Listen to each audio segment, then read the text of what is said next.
Hi friends, இன்றைக்கி நம்ம சேனலில் ரொம்ப சுலபமாக செய்யக்கூடிய பாதுஷா தாங்க பார்க்க போகிறோம். நார்மலாக எல்லா பாதுஷாலையும் உள்ள சுகர் சிரப் இறங்கியிருக்காது. ஆனால் நான் இந்த வீடியோவில் 3 டிப்ஸ் உங்களுக்கு சொல்லியிருக்கேன். அதை நீங்கள் ஃபாலோ பண்ணிங்கன்னா அருமையான ஜூஸியான லேயர் பாதுஷா கிடைக்குங்க. சரி, ஓகே, இப்போ எப்படி செய்கிறதுன்னு வீடியோக்குள்ளே போகலாம். நான் ஒரு 2 கப் அளவுக்கு மைதா மாவு எடுத்திருக்கேன்.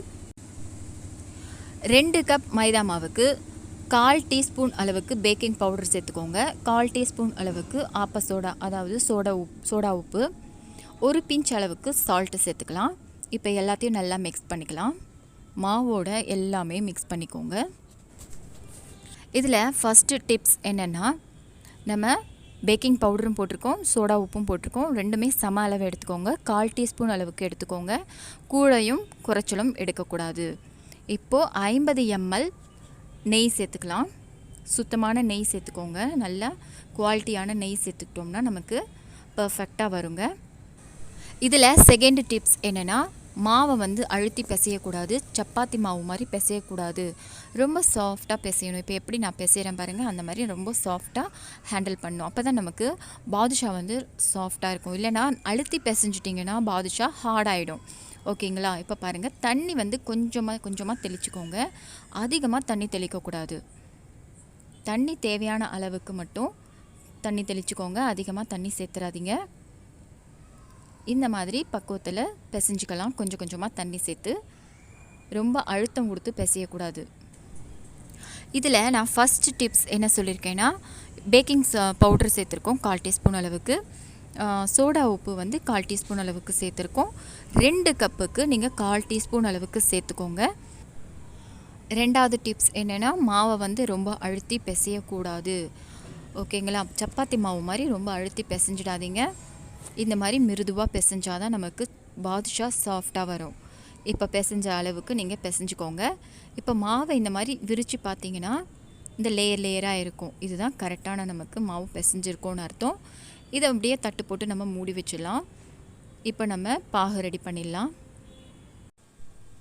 நம்ம மைதா மாவு எவ்வளோ எடுத்துருக்கோமோ அதே அளவுக்கு சர்க்கரை எடுத்துக்கணும். 2 கப் அளவுக்கு மைதா மாவு எடுத்துருக்கோம் இல்லையா, அதனால் 2 கப் அளவுக்கு சர்க்கரை எடுத்துக்கணும்.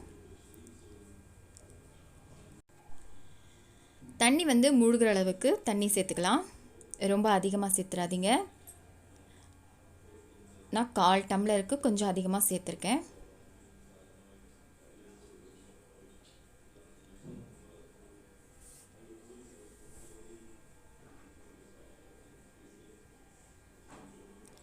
இப்போது சர்க்கரை கரையட்டும். இதில் நம்ம ஏலக்காய் பொடி சேர்த்துக்கலாம். வாசனைக்கு ஏலக்காய் பொடி சேர்த்துக்கலாம்.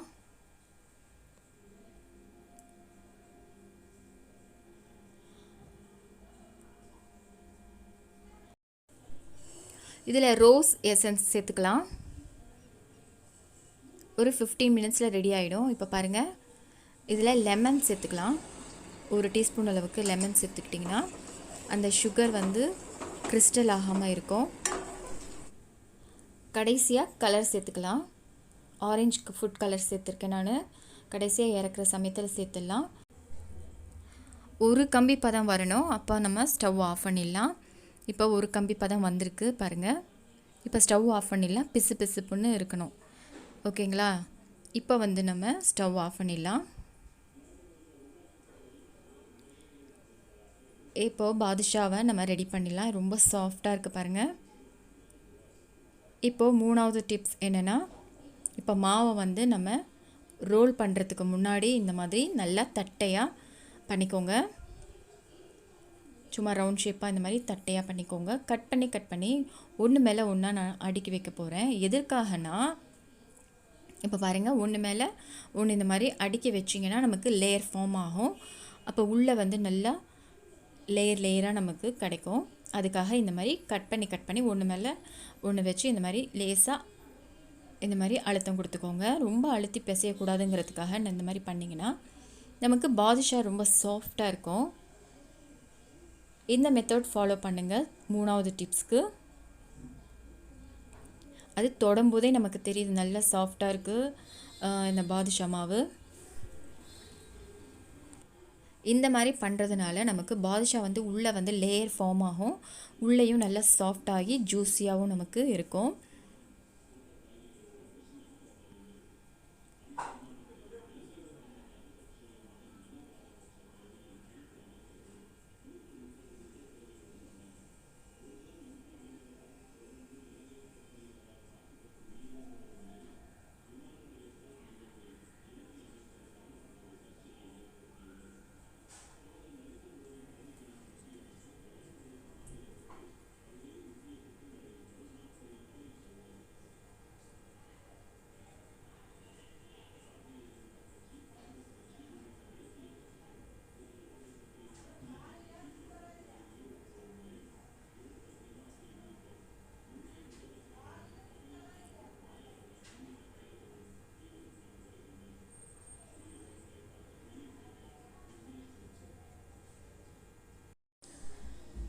இப்போ பாருங்கள் 4 பாகமாக இந்த மாதிரி பிரிச்சுக்கோங்க.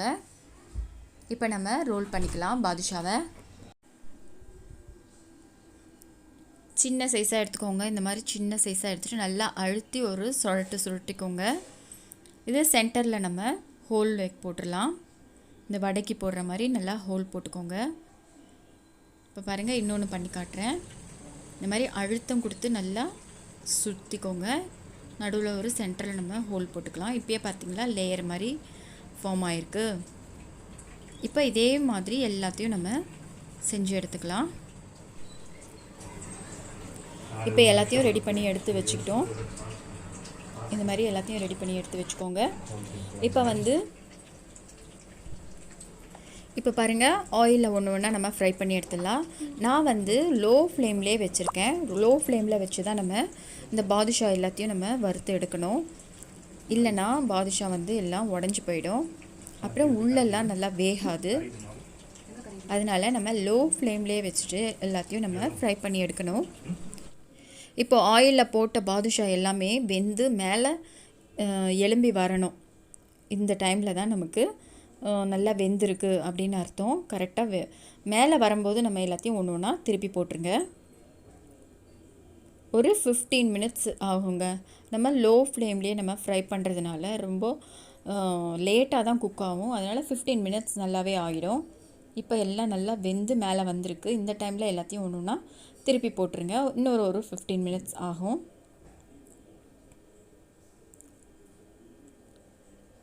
லோ ஃப்ளேம்லேயே வச்சுட்டு நம்ம ஃப்ரை பண்ணணும். மறுபடியும் சொல்கிறேன்.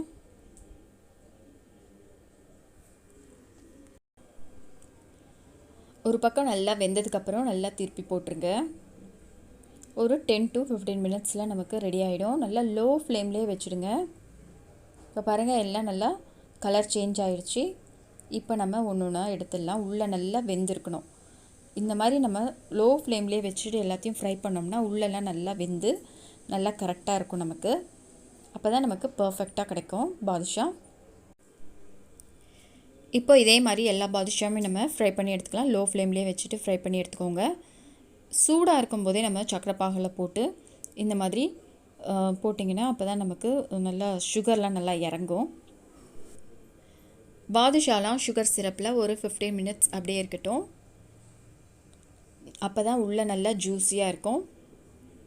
இப்போது எடுத்துடலாம். 15 மினிட்ஸ் ஆயிடுச்சு. எல்லாத்தையும் எடுத்து வெளியே எடுத்து அடுக்கி வச்சுடுங்க. இன்றைக்கி நான் சொன்ன 3 டிப்ஸை நீங்கள் கரெக்டாக ஃபாலோ பண்ணிங்கன்னா உங்களுக்கு பர்ஃபெக்டான பாதுஷா ரெடி ஆகிடுங்க. இந்த லேயரான உள்ள ஜூஸியான ஒரு சூப்பரான ஒரு பாதுஷா உங்களுக்கு நீங்களும் செய்யலாம். இந்த வீடியோ உங்களுக்கு பிடிச்சிருக்குன்னு நினைக்கிறேன். பிடிச்சிருந்தா லைக் பண்ணுங்கள், ஷேர் பண்ணுங்கள். உங்கள் ஃப்ரெண்ட்ஸ், ரிலேட்டிவ்ஸ் எல்லாருக்கும் ஷேர் பண்ணி விடுங்க. மறக்காமல் சென்னை லஞ்சுக்கு சப்ஸ்கிரைப் பண்ணுங்கள். அடுத்த ஒரு சூப்பரான இன்ட்ரெஸ்டிங்கான ஒரு ரெசிபியெல்லாம் பார்க்கலாம். இந்த வீடியோ பார்த்த அனைவருக்கும் நன்றி.